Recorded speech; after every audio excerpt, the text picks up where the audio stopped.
Hi weavers, ఇవేంటి చూస్తున్నారా? మీరు గమనించండి. ఇవేంటంటే ఫర్ ఎగ్జాంపుల్ ఇవి మన టెస్టికల్స్ అంటే బాల్స్. మరి ఒక మనము ఒక ఈజీ లాంగ్వేజ్లో చెప్పాలంటే బాల్స్ ఏవైతే ఉంటాయో కింద, ఇవి బాల్స్. చూడండి, ఒకటి పెద్దది ఒకటి చిన్నది అలా ఉంది. చాలా అపోహాలు ఉన్నాయి. ఈరోజు ఈ బాల్స్ గురించి అన్ని అపోహాలు నేను తీరుస్తాను. నేను మీ డాక్టర్ ఎస్ఏ రెహమాన్, ఎండి, యునాని, నాంపల్లి, హైదరాబాద్ నుంచి.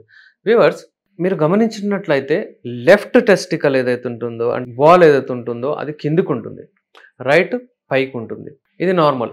చాలామంది ఏమనుకుంటారంటే ఇవి నార్మల్ ఇలాగే ఉండాలి, మాది ఒకటి కిందకి అయిపోయింది, కింద మీద అయిపోయింది, మాకు ఏంటి ప్రాబ్లం, ఏదో డిసీజ్ ఉన్నట్టు చెప్తారో. అది ఉండదు. ఫస్ట్ ఇది క్లియర్ చేసుకోండి. మీరు కొంచెం లెఫ్ట్ కిందికి ఉంటుంది, ఎందుకంటే రైట్కి స్ట్రెంగ్త్ ఇచ్చాడు దేవుడు. అలాగే రైట్ కిడ్నీ కానివ్వండి కొంచెం పైకి ఉంటుంది మీరు గమనిస్తే. అలాగే రైట్ లంగ్ కానివ్వండి కొంచెం పైకి ఉంటాయి. ఇవన్నీ స్ట్రెంగ్త్ ఇచ్చాడు దేవుడు.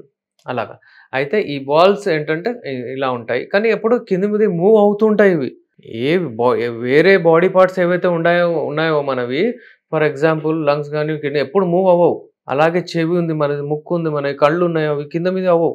ఇవి కింద మీద అవుతాయి. ఎందుకు అంటే ఇవి టెంపరేచర్ సెన్సిటివ్ అనమాట. వీటికి ఏంటంటే టెంపరేచర్ చాలా ముఖ్యమైనది. టెంపరేచర్ అంటే మన బాడీలో టెంపరేచర్ ఏదైతే ఉంటుందో దానికంటే 1 డిగ్రీ 2 డిగ్రీల టెంపరేచర్ తక్కువ ఉంటుంది బయట. అందుకనే ఆ బాల్స్ని కింద తెచ్చి పెట్టాడు భగవంతుడు. ఎందుకంటే అక్కడ స్పామ్స్ ఏవైతే ఉంటాయో అవి మన బాడీ టెంపరేచర్కి ఓడ్చుకోలేవు, అక్కడ డెత్ అయిపోతుంది అది. అందుకే ఆ స్పామ్స్ కింద ఇందులోనే తయారవుతాయి. ఫ్యాక్టరీలు కింద బాల్స్ ఇందులో తయారవుతాయి అన్నమాట. అయితే ఇందులో తయారైన తర్వాత ఇవి 1 to 2 degrees టెంపరేచర్ తక్కువ ఉండడం వలన హెల్దీ ఉంటాయి ఇవి. అయితే ఎప్పుడైతే మీకు అంటే చలి ఉంటుంది, ఇవి మూమెంట్ అవుతాయి. ఎప్పుడైతే చలికాలం ఉంటే ఇవేంటే బాడీకి దగ్గరికి వెళ్తాయి, ఎందుకంటే వేడి కావాలి. ఒకవేళ వేడి ఎక్కువైపోయింది అనుకోండి బయట, అంటే వాళ్ళ బాడీకి దానికి కూడా అంటే దూరం వెళ్ళిపోతాయి బయట, అంటే బాల్స్ పెద్దగా కనిపిస్తాయి. అయితే కింద మీద అవుతూ ఉంటాయి. మీరు టెన్షన్ తీసుకొని అవసరం లేదు.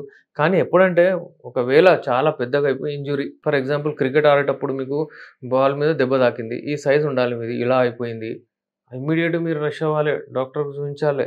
ఎందుకంటే అప్పుడప్పుడు ఇది ఏంటంటే చాలా తర్వాత ఏంటంటే ఇన్ఫర్టిలిటీ కూడా దారితీస్తుంది. తర్వాత ఏం చూస్తామంటే మనం ఆ స్పామ్స్ అంతా అవ్వట్లేదు, అక్కడ ఇంజురీ అయిపోయింది. స్పామ్స్ తయారు చేసే ఫ్యాక్టరీ ఇది, అదే ఖరాబ్ అయిపోతే మరి ఏం కాదు తర్వాత. ఇలాంటి ప్రాబ్లమ్స్ చాలా రావచ్చు. అందుకే మీకు మీరు తెలుసుకోవాలి నార్మల్ ఎంత. ఎప్పుడు నార్మల్ ఉన్నప్పుడు దీనికి పెయిన్ రావద్దు, నొప్పి రావద్దు. చాలామంది ఏంటంటే అతిగా సెక్స్లో పాల్గొంటారు, బయట పోయి వాళ్ళు ఎవరితోనో కలిసి ఏదేదో చేస్తూ ఉంటారు. అలాగే ఓరల్ అంటే ఇది వాళ్ళకు ఓరల్ సెక్స్ అంటారు, దాంట్లో వీళ్ళు యూజ్ చేస్తారు అక్కడ. అలాగే ఇక్కడ వచ్చి ఇంట్లో వాళ్ళు ఆవిడం చేస్తారు. ఈ సెక్షువల్లీ ట్రాన్స్మిటెడ్ డిసీజెస్ కూడా ఎక్కువ అయిపోతాయి. అందుకనే అలా చేయకూడదు. మీరు మంచిగా హెల్తీగా ఉండాలి. ఆర్గన్ అంటే మీ అంగాన్ని, మీ బాల్స్ని మీరు హెల్తీగా పెట్టుకోవాలి. ఒకవేళ చాలా పెద్దగా అయిపోయింది అనుకోండి, అప్పుడు అక్కడ నీళ్ళు వస్తుంది. అప్పుడప్పుడు దాన్ని హైడ్రోసిల్ అంటారు. అప్పుడప్పుడు ఇంటెస్టైన్స్ ఏవైతే ఉంటాయో కిందికి వచ్చేస్తాయి, దాన్ని మనము హర్నియా అంటాము. ఇవన్నీ ఏంటంటే ట్రీటబుల్, దీనికి ట్రీట్మెంట్ అవసరం ఉంటుంది. ఈ బాల్స్ని హెల్దీ పెట్టాలంటే టెంపరేచర్తో దూరం పెట్టాలి, చల్లటి నీళ్ళతోని స్నానం చేయాలి, లూజ్ గార్మెంట్స్ వేసుకోవాలి. ఎప్పుడైనా కానివ్వండి మీరు రాత్రి పడుకునేటప్పుడు లూజ్ గార్మెంట్స్ వేసుకుని పడుకోండి. మీరు ఎప్పుడైనా ఎక్సర్సైజ్ హెవీ లిఫ్టింగ్ అది చేసినప్పుడు మీరు సపోర్టర్ కానివ్వండి, లంగోట్ కానివ్వండి అది వేసుకోండి ఎక్సర్సైజ్ చేసేటప్పుడు. ఎందుకంటే దాని ప్రెషర్ పడి కిందికి రావడానికి ఛాన్సెస్ చాలా ఉంటాయి. ఇలాంటి చిన్న చిన్న బేసిక్స్ చేసుకొని మీరు దీన్ని హెల్దీగా పెట్టండి. ఎందుకంటే ఇది మీ బాల్స్ చాలా ఇంపార్టెంట్ పార్ట్ యువర్ లైఫ్. ఇందులోనే టెస్టోస్టెరాన్ హార్మోన్ తయారవుద్ది. ఇవే స్పామ్స్ని తయారు చేస్తాయి. ఆ స్పామ్సే మీకు రేపటికి పేరెంట్స్ని తయారు చేస్తాయి. చాలా మంది ఎవరైతే ఉంటారో ఇన్ఫర్టిలిటీ, ఎందుకంటే హిస్టరీ తీసుకుంటే 14 yearsలో క్రికెట్ ఆడుతున్నాడు, ఆ బాల్ వచ్చి అక్కడ దెబ్బ తాకింది. అప్పుడు అక్కడ కరెక్ట్ ట్రీట్మెంట్ చేయించుకోకపోతే అతని ఆ టెస్టిసే ఖరాబ్ అయిపోయింది. బయట నుంచి మంచిగానే పడుతుంది, కానీ అక్కడ స్పామ్ ప్రొడక్షన్ అవ్వట్లేదు. అయితే ఇలాంటి వాళ్ళు ఎవరికైనా ఇలాంటి ఇష్యూస్ ఉంటే, ఈ బాల్స్ గురించి ఒకవేళ ఏమైనా అపోహాలు ఉంటే, ఒకవేళ ఇందులో నొప్పి ఉంటే, పడుకున్నప్పుడు నొప్పి, యూరిన్ పోసినప్పుడు నొప్పి, లేకపోతే వీర్యం వెళ్ళేటప్పుడు నొప్పి, అంగంలో కానివ్వండి, దీంట్లో కానివ్వండి, ఒకవేళ మీరు చాలామంది ఇప్పుడైతే ఎవరైతే హస్తప్రయోగం చేస్తారో వాళ్లకు ఈ బాల్స్లో నుంచి అంటే వీర్యము ఇక్కడ తయారవుతుంది. ఇందులో నుంచి 2 ట్యూబ్స్ వెళ్ళి అక్కడ ఒక వెసికల్ ఉంటది సెమినల్ వెసికల్ అక్కడ అది స్టోరేజ్ అవుతది. అక్కడి నుంచి బయటికెళ్తది అంగము ఆర్గాజం అయినప్పుడు. అయితే వీళ్ళకి ఏమైతదంటే అక్కడ స్టోర్ అవుతుంది. ఒకవేళ మీరు వీళ్ళకి తీయకపోతే హస్తప్రయోగం ఎవరైతే చేస్తారో ఇదంతా నొప్పవుతది. ఈ బాల్స్‌లో విపరీతంగా నొప్పవుతది. వాళ్ళు పెయిన్ కిల్లర్స్ అవి ఇవి వాడతారు. కానీ ఎప్పటివరకైతే డైలీ రొటీన్ వాళ్ళ మైండ్‌లో సెట్ అయితదిది. డైలీ అతిగా చేసుకున్న వాళ్ళకు అది తీసే వరకు వాళ్ళకి ఈ నొప్పి తగ్గదు. అయితే అలాంటి వాళ్ళకి గూడా మేము అడిక్ట్ అయి ఉంటారు వాళ్ళు. వాళ్ళకి గూడా మన దగ్గర మెడిసిన్స్ ఉంటాయి.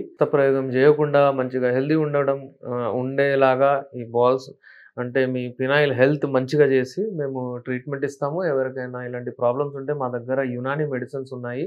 ఈ యునాని మెడిసిన్స్ హల్వా రూపంలో అంటే అలాగే క్యాప్సూల్ రూపంలో, అలాగే మనకు టాబ్లెట్ రూపంలో, అలాగే మనకు ఆయిల్ అక్కడ అప్లై చేయడానికి ఇవన్నీ ఒక కిట్ వస్తుంది మనకు. ఇవి వాడితే మీకు ఈ సమస్యలన్నీ దూరం అయిపోతాయి. నేను మీ డాక్టర్ ఎస్ఆర్ రెహమాన్ ఎండి బిఎంఎస్ నాంపల్లి హైదరాబాద్ నుంచి.